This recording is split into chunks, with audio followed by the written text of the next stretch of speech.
नमस्ते। आज हम लोग बात करेंगे placement of ninth Lord in seventh house के बारे में। देखिए यहाँ पे अगर हम देखेंगे तो एक त्रिकोण का स्वामी केंद्र में जा रहा है, बिकॉज 1 4 7 10 जो है वो केंद्र स्थान होते हैं और 1 5 और 9 त्रिकोण स्थान होते हैं। तो यहाँ पे being a ninth Lord it is going into the seventh house which is a केंद्रा। दूसरी चीज, अगर हम नाइन्थ हाउस से इस प्लेसमेंट को देखते हैं तो ये अपने से 11th हाउस में जा रहा है। हम लोगों ने जैसे अपने राजयोग वगैरह की वीडियोस में बात की है कि जब भी केंद्र और त्रिकोण के स्वामी का कोई संबंध बनता है तो वो एक प्रकार का राजयोग होता है और जनरली अच्छे रिजल्ट्स देता है। तो आप जब भी इस कॉम्बिनेशन को देखेंगे जहाँ पे अभी नाइन्थ लॉर्ड अगर 7th में प्लेस्ड होगा तो हमारे को इसको स्टडी करते हुए ये हमेशा ज़रूर देखना है कि वो किन और प्लैनेट्स के साथ पीएससी रखता है, यानी प्लेसमेंट एस्पेक्ट और कंजंक्शन रखता है। क्योंकि वहाँ पे अगर इसका नाइन्थ लॉर्ड का कनेक्शन केंद्रा लॉर्ड्स के साथ बन जाता है तो ये बहुत ही अच्छे रिजल्ट्स देने की क्षमता रखता है। अगर मैं बृहद पराशर होरा शास्त्र की बात करूं तो वहां पे इस कॉम्बिनेशन के बारे में पराशर ऋषि लिखते हैं कि जब भी नवमेश सप्तम भाव में स्थित होता है तो स्त्री के द्वारा भाग्योदय, गुणी, यशस्वी और द्विज जातियों में श्रेष्ठ होता है। अब देखिए पहला पॉइंट उन्होंने कहा है कि स्त्री द्वारा भाग्योदय। उसकी वजह यह है कि जो 7th हाउस है वो हाउस ऑफ मैरिज भी होता है। तो इस वजह से ऐसा देखा गया है कि जब भी 7th और 9th का कनेक्शन बनता है तो जनरली ऐसे लोग जो हैं इनका आफ्टर मैरिज भाग्योदय होता है। आज के अगर हम मॉडर्न कंटेक्स्ट में देखेंगे तो ऐसा भी होता है कि बिकॉज ऑफ सम फीमेल आपको लाइफ में ग्रोथ मिल सकती है। तो उस तरह का योग भी इस कॉम्बिनेशन से देखने को मिलता है। बट जनरली जो मैंने देखा है कि अगर 7th और 9th का कनेक्शन होता है तो ऐसे लोग जब इनकी शादी हो जाती है तो इनको एकदम से लाइफ में ग्रोथ मिल जाती है। तो पराशर ने भी इस बात को यहाँ पे कंफर्म किया, उसका जिक्र किया हुआ है। दूसरी चीज ये कहते हैं कि ऐसे लोग जो है गुणी होते हैं, यशस्वी होते हैं। तो देखिए गुणी तो इस वजह से है बिकॉज यहाँ पे अगर हम देखेंगे तो 9th लॉर्ड जो है ये अपने से 11th में जा रहा है। तो ऑटोमेटिकली लक जो है आपको लक का सपोर्ट मिल गया बिकॉज 11th में चला गया 9th लॉर्ड अपने से। तो ऑटोमेटिकली लाइफ में चीज़ें जो हैं वो सरल हो गई। आप कभी भी कहीं पे भी कुछ काम करने जाएंगे तो आपको हमेशा आपकी लक जो है वो फेवर करेगी। इस वजह से ये लोग जो हैं ये अच्छा ग्रो कर पाते हैं और नेचुरली है कि गुण तो ऑटोमेटिकली आ जाएंगे। 9th हाउस जो है वो पंचम से पंचम है, यानी भवात भावन के हिसाब से 9th हाउस से भी हम एजुकेशन देखते हैं और हम जो कर्म इस जन्म में कर रहे हैं वो भी हम 9th हाउस से देखते हैं। और यहाँ पे 9th लॉर्ड जो है वो अपने से 11th में चला गया तो नेचुरली जो भी आप काम करेंगे वो मटीरियलिस्टिक परस्यूट्स के लिए होंगे। आप जनरली मटीरियलिज्म लाइफ में लेना पसंद करेंगे। स्पिरिचुअलिटी के लिए ये कॉम्बिनेशन इतना अच्छा नहीं है, but yes for material growth ये कॉम्बिनेशन काफ़ी अच्छा है। और इस वजह से ऐसे लोग जो हैं ये काफ़ी नॉलेज इकट्ठी करते हैं और इसलिए गुणवान और यशस्वी ऑटोमेटिकली बन जाते हैं। 7th हाउस जो है वो 10th फ्रॉम 10th भी है, यानी पद प्राप्ति का स्थान भी है। दुनिया आपको किस प्रकार देखती है जब आप वर्ल्ड में बाहर काम के लिए निकलते हैं वो भी हम 7th हाउस से देखते हैं। तो यहाँ पे 7th हाउस में 9th लॉर्ड है जो अच्छी पोजीशन पे है। तो इसलिए यहाँ पे होने की वजह से ऐसे लोग जो हैं इनको आप ये समझिए कि लाइफ के अंदर एक मान सम्मान मिलता है, यश मिलता है, यानी लोग इनके काम को रिकॉग्नाइज करते हैं। तो ये भी जब 9th लॉर्ड 7th में प्लेस्ड होगा वो देखने को मिलता है।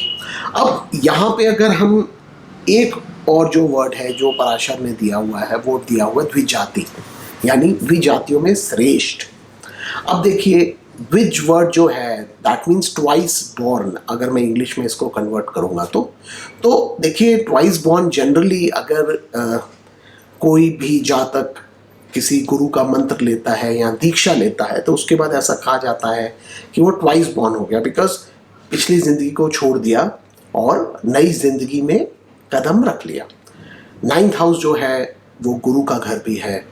9th हाउस गुरु का घर होने की वजह से ऐसे लोगों को अगर प्रोवाइडेड चार्ट में और स्पिरिचुअल कॉम्बिनेशंस हैं तो गुरु मिलने के चांसेस भी होते हैं, प्रोवाइडेड स्पिरिचुअल कॉम्बिनेशन है। बिकॉज अभी आपने सुना होगा, मैंने कहा कि जनरली जिनका 9th लॉर्ड 7th में होता है वो मटेरियलिस्टिक लाइफ में रहना पसंद करते हैं, ग्रोथ उनको मिलती भी है।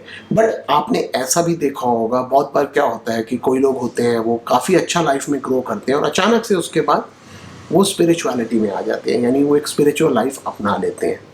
जब 9th लॉर्ड 7th में अच्छा होके बैठा होगा तो ऐसा चांस भी ये देने की क्षमता रखता है, इस बात का हमेशा ध्यान रखिए। बट उसके लिए आपको देखना पड़ेगा कि क्या दशा मिल रही है जातक को, बिकॉज अल्टीमेटली कॉम्बिनेशंस जो हैं वो सिर्फ प्रॉमिसेस हैं, वो मटेरियलाइज होंगे कि नहीं होंगे उसको समझने के लिए आपको दशा को देखना पड़ेगा। तो इसलिए अगर राइट दशा मिल जाती है जब 9th 7th में प्लेस्ड होगा तो ऐसे लोग जो हैं वो स्पिरिचुअली भी ग्रो कर पाते हैं। एक और चीज़ मैं इसी कॉम्बिनेशन से एक मीनिंग और निकालना चाहूँगा जो पराशर ने कहा है उसके ऊपर। देखिए हमें हमेशा जो क्लासिक्स में कॉम्बिनेशन दिए हुए हैं उनको एक मॉडर्न कंटेक्स्ट में समझने की कोशिश करनी चाहिए। अब 9th हाउस जो है वो लॉन्ग जर्नीज का भी घर है। अगर जातक की कुंडली में बाहर के योग हो, फॉरेन सेटलमेंट के योग हो और 9th लॉर्ड 7th में प्लेस्ड है, बिकॉज 7th हाउस जो है वो 4th से 4th भी है, तो होम अवे फ्रॉम होम को भी वो रिप्रेजेंट करता है, यानी बाहर आपका घर हो अपने देश से बाहर, वो भी हम 7th हाउस से देखते हैं। तो अगर कुंडली में फॉरेन सेटलमेंट के कॉम्बिनेशंस हो और 9th लॉर्ड 7th में होगा तो वहाँ पे भी जब हम ये द्विज की बात कर रहे हैं ये मैनिफेस्ट हो जाएगा। बिकॉज देखिए होता क्या है कि आप अगर सपोज कीजिए आप इंडिया में रहते हैं, आप एक डिफरेंट लाइफ जी रहे हैं, बिल्कुल एक नॉर्मल लाइफ है, और जैसे ही आप बाहर कहीं और चले गए आपकी लाइफ जिस लाइफ में को आप जी रहे थे अपने देश में उससे टोटली डिफरेंट हो जाती है, आपका लाइफ स्टाइल सब कुछ चेंज हो जाता है। तो that is also something which can be represented by द्विज। ज़रूरी नहीं है कि हमेशा स्पिरिचुअलिटी की वजह से ही दूसरा जन्म हो रहा है, दूसरे जन्म को इस कंटेक्स्ट में भी देखिए। सिमिलरली अगर कोई बाहर रहता है, बहुत आपने देखा होगा विदेशी लोग हैं वो अपना सब कुछ छोड़ के यहाँ पे इंडिया में आके गुरु के आश्रम में रहने लग जाते हैं। So that is also represented by this kind of combination. तो ये सारी चीज़ों को आपको ध्यान में रखना है and you have to look for new meanings to a combination जब भी आप स्टडी करते हैं इसको। अब एक और बात है जो मैंने बहुत जगह पढ़ा भी है, बहुत लोग 9th लॉर्ड जब 7th में प्लेस्ड हो इसको इतना अच्छा नहीं मानते हैं।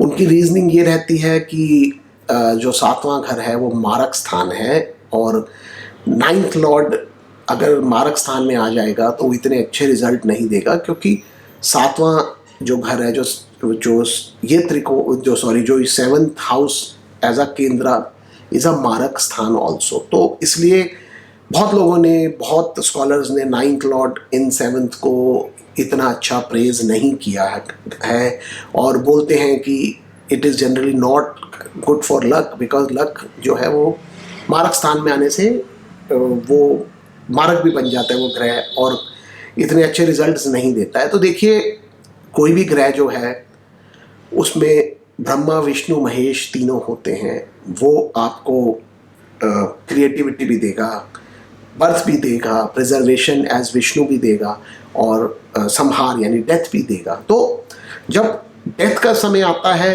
तो that same planet can act as a मारक ऑल्सो, लेकिन जब तक आपकी लाइफ है तब तक वो आपको अच्छे रिजल्ट्स देने की क्षमता रखता है। डेथ तो अपने टाइम पर ही होनी है, इसलिए इस वजह से कि वो 7th हाउस में आके मारक प्रॉपर्टीज आ गई तो प्लैनेट खराब हो गया, तो देखिए ऐसा कुछ नहीं होता है। हर प्लैनेट हर तरह के रिजल्ट्स देने की क्षमता रखता है। तो जब भी आप कोई कॉम्बिनेशन देख रहे हैं, हमें ये सारी चीज़ें दिमाग में रखनी है और उसके बाद ही हम कोई इन्फ्रेंस उससे निकाल सकते हैं। तो ये मेरे कुछ thoughts placement of 9th Lord in 7th house के ऊपर। धन्यवाद।